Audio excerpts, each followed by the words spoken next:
담임 목사님께서는 지난 주일에 광고된 대로 이번 주 일주일 동안 여름 휴가 기간이십니다. 몸도 마음도 건강하게 잘 회복하시고 또 더 은혜로운 말씀 들고 찾아오실 수 있도록 여러분 많이 기도해 주시기 바랍니다.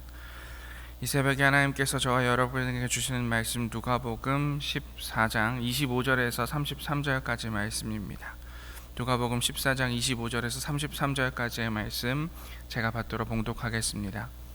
수많은 무리가 함께 갈새 예수께서 돌이키사 이르시되 물은 내게 오는 자가 자기 부모와 처자와 형제와 자매와 더욱이 자기 목숨까지 미워하지 아니하면 능히 내 제자가 되지 못하고 누구든지 자기 십자가를 지고 나를 따르지 않는 자도 능히 내 제자가 되지 못하리라.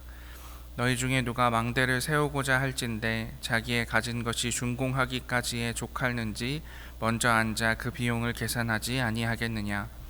그렇지 아니하면 그 기초만 쌓고 능히 이루지 못하면 모든 자가 다 비웃어 이르되 이 사람이 공사를 시작하고 능히 이루지 못하였다 하리라. 또 어떤 임금이 다른 임금과 싸우러 갈 때에 먼저 앉아 1만 명으로서 저 2만 명을 거느리고 오는 자를 대적할 수 있을까 헤아리지 아니하겠느냐. 만일 못할 터이면 그가 아직 멀리 있을 때에 사신을 보내어 화친을 청할지니라. 이와 같이 너희 중에 누구든지 자기의 모든 소유를 버리지 아니하면 능히 내 제자가 되지 못하리라. 아멘. 오늘 누가복음 14장 25절에서 33절 말씀을 가지고 내 제자가 되려면 이라는 제목으로 함께 하나님 말씀 나누도록 하겠습니다. 그리스도인으로서 자신을 정의하는 사람들, 예수님의 제자가 되기 위해 살아간다고 해도 과언이 아닙니다. 여러분들 예수 그리스도의 제자로 살아가고 싶으십니까? 아멘이라고 쉽게 대답하기도 어렵고 그렇다고 아멘을 안 할 수도 없고 어려운 일인 것 같습니다. 어떻게 하면 예수님의 제자가 될 수 있을까요? 여러 가지 성경의 가르침들, 여러 가지 신앙의 선배의 가르침들이 생각나지만 오늘 예수께서는 이렇게 말씀하십니다. 26절 함께 읽어보겠습니다. 물은 내게 오는 자가 자기 부모와 처자와 형제와 자매와 더욱이 자기 목숨까지 미워하지 아니하면 능히 내 제자가 되지 못하고. 아멘. 예수님께서는 제자가 되기 위해서는 부모님과 배우자와 자녀, 형제와 자매들, 심지어 목숨까지 미워해야 한다라고 말씀하고 계십니다. 참 이해하기 어려운 말씀입니다. 누군가를 미워하는 것이 주님의 제자가 되는 길이라니 되풀이하면 할수록 이상한 말씀입니다. 어느 누구도 미워하는 것을 하나님을 따르는 사람들의 열매라고 여기지 않습니다. 되려 일반적으로 미워함은 우리가 예수 그리스도를 따르려면 행해야 하는 사랑, 그것의 반대인 것으로 생각하기 쉽습니다. 그렇다면 우리는 이 말씀을 어떻게 이해할 수 있을까요? 예수님께서는 이 말을 좀 더 시적인 표현을 더해서 이어가십니다. 우리 27절도 함께 읽어보겠습니다. 누구든지 자기 십자가를 지고 나를 따르지 않는 자도 능히 내 제자가 되지 못하리라. 아멘. 주님의 제자가 되는 길. 26절에서는 주변 사람들을 미워하고 나를 미워하는 일, 그것을 예수께서는 자기 십자가를 지는 일이다 라고 말씀하고 계십니다. 나의 십자가를 지는 것이 주변 사람들을 미워하고 나를 미워하는 일이다. 여전히 잘 이해가 가지 않습니다. 예수님을 따르려면 반드시 부부싸움을 해야 된다는 말일까요? 예수님을 따르려면 집안에 있는 형제들과 사이가 좋지 않아야 한다는 일일까요? 생각해보면 예수님께서는 이와 반대되는 것으로 보이는 말씀도 하셨습니다. 누가복음 6장 말씀인데요. 35절, 36절 말씀 저희 또 함께 읽어보도록 하겠습니다. 오직 너희는 원수를 사랑하고 선대하며 아무것도 바라지 말고 구워주라. 그리하면 너희 상이 클 것이요 또 지극히 높으신 이의 아들이 되리니 그는 은혜를 모르는 자와 악한 자에게도 인자하시니라. 너희 아버지의 자비로우심 같이 너희도 자비로운 자가 되라. 아멘. 우리에게도 참 익숙한 말씀입니다. 좋아하는 말씀이기도 하고요. 그러면서 동시에 실천하기 어려운 말씀이기도 합니다. 예수께서는 무엇이라고 6장에서는 가르치고 계십니까? 원수까지도, 미워하는 사람들까지도 사랑하고 잘 대해 주어라 라고 말씀하셨습니다. 그런데 그런 예수님께서 우리에게 어떤 것은 미워하라고 말씀하십니다. 다시 한번 질문하겠습니다. 우리는 이 예수님의 요구, 우리의 가까운 사람을 미워하고 나를 미워하는 것, 그것이 나를 따르는 제자가 길이다, 나의 십자가를 지는 일이다, 이 일을 하라고 하시는 예수님의 요구를 어떻게 이해해야 할까요?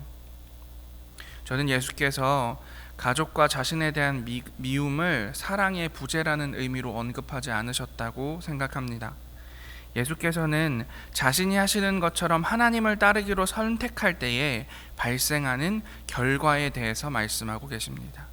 하나님의 뜻대로 살아갈 때에, 하나님의 뜻대로 살아간다면 항상 좋은 일이 생기고 항상 좋은 길로만 갈 수 있다면 좋겠지만, 그 하나님의 뜻대로 살아갈 때에 따르는 모순과 어려움 또한 있다라는 것을 말씀하고 계시는 것입니다. 예수께서는 원수까지도, 죄인들까지도 사랑하셔서 이 땅에 오신 하나님이셨습니다.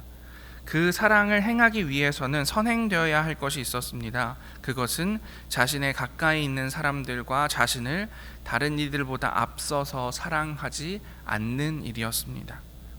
예수께서는 자신을 비우셨기 때문에 사람이 되실 수 있었습니다. 예수께서는 자신의 아버지, 자신이 너무나 사랑하는 하나님을 떠나실 수 있었기 때문에 이 땅에 오실 수 있었습니다. 예수님은 예수님을 따르는 것, 즉 예수님처럼 삶을 살아가는 것에는 결과가 따른다는 것을 알고 계셨습니다. 그리고 그 결과를 본인이 짊어지고 먼저 걸어가실 뿐만 아니라 자신을 따르고자 하는 사람들에게도 이 결말을 함께 하자 요청하고 계시는 것입니다. 사실 지난 목요일에 살펴본 14장 오늘 본문 말씀의 앞절에는 예수께서 이 이야기에 대한 힌트를 남겨 놓으셨습니다. 14장 12절에서 14절까지의 말씀 함께 읽어보겠습니다. 또 자기를 청한 자에게 이르시되 내가 점심이나 저녁이나 베풀거든 벗이나 형제나 친척이나 부한 이웃을 청하지 말라. 두렵건대 그 사람들이 너를 도로 청하여 내게 갚음이 될까 하노라. 잔치를 베풀거든 차라리 가난한 자들과 몸 불편한 자들과 저는 자들과 맹인들을 청하라. 그리하면 그들이 갚을 것이 없으므로 내게 복이 되리니 이는 의인들의 부활 시에 내가 갚음을 받겠음이라 하시더라. 아멘. 예수님께서는 사랑을 베푸는 삶, 하나님의 제자가 되는 삶을 위해서는 자신에게 갚아줄 것이 있는 사람들, 즉 가족들과 부자들과 함께 지나고 식사를 하는 대신에 자신에게 갚지 못할 사람들, 가난하고 불편한 사람들을 초대하라라고 말씀하십니다. 가족들과 나를 사랑하는 것, 그것은 어떻게 생각하면 우리의 삶을 돌아보면 너무나 자연스러운, 너무나 당연한, 너무나 본능적인 일입니다. 대부분의 사람들은 자기 자신을 사랑하는 데 크게 어려움을 느끼지 않습니다. 다른 이들을 사랑하는 것보다 자기 자신을 사랑하는 것이 훨씬 더 쉽고 자연스러운 일이죠. 가족들도 마찬가지입니다. 때때로 가족들이 미운 것처럼 느껴질 때도 있지만 대부분의 상황에서 타인을 사랑하기보다는, 다른 사람을 사랑하기보다는 우리 가족을 사랑하는 것, 내 남편, 내 아내, 내 자식, 내 형제, 내 자매, 내 부모를 사랑하는 것은 너무나 자연스럽게 하는 일이고, 그것은 어떻게 생각하면 우리에게 있는 욕망이라고까지 부를 수 있는 것입니다. 그 사랑은 십자가가 아닐 겁니다. 그런데 그 본능적인 사랑, 그 욕망적인 사랑을 거부하고 미워해야지 할 수 있는 일이 있다라는 것입니다. 본문에서 차라리 가난한 자들과 불편한 자들과 함께 하라 라는 그것입니다. 이제 오늘 예수님께서 우리에게 요청하시는 것이 조금 명확해지는 것 같습니다. 가족을 사랑하고 나를 사랑하는 본능을 거슬러야 예수를 따라 십자가를 지는 비합리적 삶을 살 수 있다. 어떤 것은 미워해야 하나님의 사랑을 따를 수 있다라는 것입니다. 예수님의 제자가 되는 것, 예수님을 따르는 길, 그 일을 걸어갈 때에 항상 좋은 일만 생기면 얼마나 좋겠습니까? 예수님을 따르기만 하면 부가 쏟아지고 명예가 쏟아지고 우리의 삶이 다 잘 돼서 모든 사람들이 부러워할 만한 삶을 살 수만 있다면 얼마나 좋겠습니까? 그런 부러운 길을 걸어가는 사람들도 간혹 종종 있기는 합니다만, 대부분의 경우에 예수님의 길을 따라간다는 것은, 예수님처럼 살아간다는 것은, 예수님이 이 땅에서 겪으셨던 것처럼 다른 사람들의 미움을 받고, 다른 사람들의 괄시를 받고, 다른 사람들에게 자신의 것을 다 내어주고 좋은 일을 한다고 할지라도 그 사람들에게서 돌아오는 것은 냉소와 냉담뿐이다가 결국에는 이 땅의 모든 사람들을 위해서 십자가를 지는 일, 그 일, 예수께서 하셨던 일, 그 길을 따라가는 일이 될 것입니다. 성경의 많은 이야기들은 이런 당연하지만 낯선 진리를 담고 있습니다. 선한 사마리아인은 강도들이 득실되는 길 한가운데 멈추어 서서 강도 만난 사람을 돌봅니다. 그 또한 습격을 받을 수 있음에도 그는 정성스레 그 사람을 돌보고는 자신의 재물을 털어서 그 사람을 위한 치료를 행합니다. 예수께서는 제자들을 가르치느라 애쓰시는 와중에 어머니 마리아와 동생들이 찾아오자 여기에서 함께하는 사람이 가족이다 라고 말씀하십니다. 가족을 사랑하고 나를 사랑하는 본능을 거슬려야 예수를 따라 십자가를 지는 비합리적 삶을 살 수 있다. 어떤 것은 미워해야, 의도적으로 애써야 하나님의 사랑을 따를 수 있다. 예수의 제자가 된다는 것, 말만으로 마음 뛰는 일일 것입니다. 하지만 어떤 위대한 일들이 그렇듯이 주님의 제자가 되는 일은 우리에게 결단을 요구합니다. 다시 한번 시작하면서 여러분께 드렸던 질문을 드리고 싶습니다. 여러분, 주님의 제자가 되고 싶으십니까? 우리는 주님의 제자가 되고 싶을까요? 설교를 준비하면서 참고했던 컬럼비아 신학대학원의 미치 스미스 목사님의 해설을 읽으면서 말씀을 마치겠습니다. 함께 읽어보겠습니다. 십자가를 지는 것은 매일의 투쟁이며 그것을 내려놓고 싶은 유혹에 직면할 때마다 그 헌신을 매일 새롭게 다짐해야 합니다. 예수님께서 가족을 미워하라는 말씀은 아마도 인간의 필요를 충족시키고 모든 인간의 온전함에 기여하는 일에 있어서 좁고 배타적인 가족 개념에 얽매여 살기를 거부하라는 뜻일 것입니다. 함께 기도하겠습니다. 하나님, 오늘 예수님께서 제자가 되려면 어떻게 해야 하는가 가르쳐 주시는 말씀을 함께 살펴보았습니다. 하나님, 우리는 예수님의 제자가 되고 싶습니다.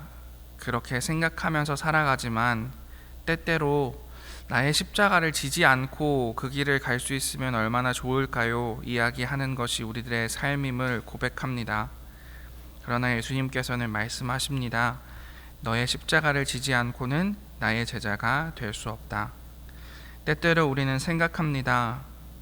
내 자신을 먼저 사랑하고 우리 가족들을 먼저 사랑하고 나에게 유익이 되는 이들을 먼저 사랑하면서 제자의 길을 갈 수는 없겠습니까?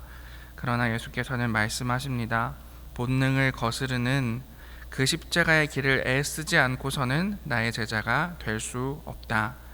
이 사실을 우리가 기억하면서 잘 되지 않더라도 오늘도 조금씩 더 나 자신보다 우리의 이웃들을 사랑하며 조금씩 더 나에게 유익이 되는 이들보다 하나님을 사랑하며 살아갈 수 있는 저희들 될 수 있도록 인도하여 주시옵소서. 그래서 이 땅에서 완벽한 제자가 되지 못한다고 할지라도 매일매일 조금 더 나아지는 삶으로 인해 마지막 날에 주님 배울 때에 잘하였다 착하고 충성된 종아 이야기 들을 수 있는 우리 모두 될 수 있도록 인도하여 주시옵소서. 모든 말씀 예수님 이름으로 기도합니다. 아멘. 우리 함께 주여 믿습니다. 3번 고백하고 함께 기도의 자리로 나아가겠습니다. 주여 믿습니다. 주여 믿습니다. 주여 믿습니다.